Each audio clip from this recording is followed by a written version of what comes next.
لوگ کہتے ہیں کہ الو آ گیا، اور جہاں الو ہوتا ہے وہاں اجاڑ ہوتا ہے.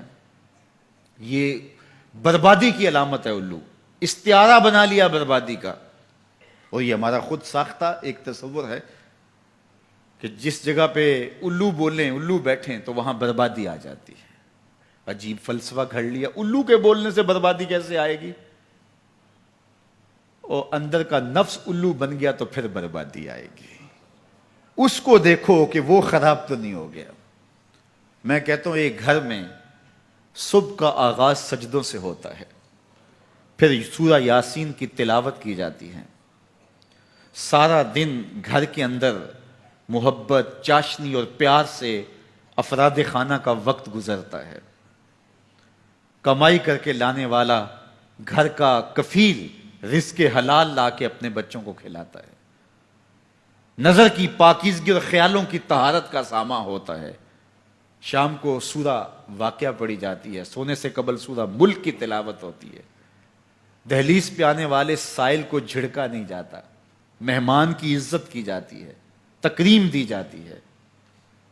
گھر کو صاف ستھرا رکھا جاتا ہے. قرآن کی تلاوت کی مہک پھیلی ہوتی ہے گھر میں.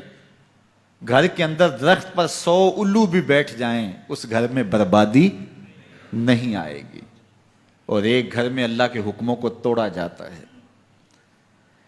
افراد خانہ ایک دوسرے کو گالم گلوچ کرتے ہیں.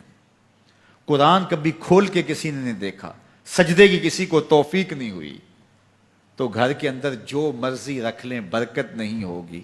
میاں یہ تو تمہارے اعمال کا نتیجہ تھا، لیکن تم نے لگا دیا الو کے کھاتے کہ الو بیٹھ گیا، یہ سب کچھ بربادی ہوئی. تم نے وعدے توڑے، تم نے لوگوں کو 2 نمبر مال دیا، اس لیے تمہاری فیکٹری برباد ہوئی، اس لیے تمہاری دکان نہیں چل رہی.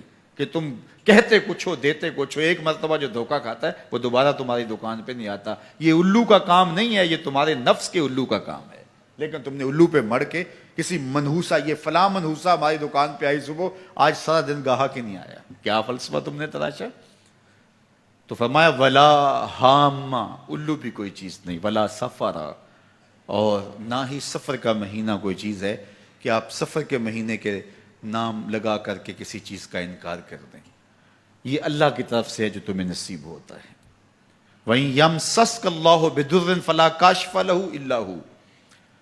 اللہ تعالیٰ تمہیں کوئی نقصان پہنچانا چاہے تو کوئی اس نقصان کو دور نہیں کر سکتا سوائے اللہ کے. اور اگر اللہ تمہیں کوئی بھلائی دینا چاہے، تمہیں بہتری عطا کرنا چاہے، فَلَا رَادَّ لِفَضْلِهِ، اللہ کے فضل کو کوئی واپس بھی نہیں کر سکتا، لٹا بھی نہیں سکتا. اللہ کے فضل کو کوئی ٹال بھی نہیں سکتا. سارا زمانہ لگ جائے کسی شخص کو نقصان پہنچانے کے لیے، لیکن اللہ کی نصرت اسے نصیب ہو، کوئی بال بھی بیکا نہیں کر سکتا.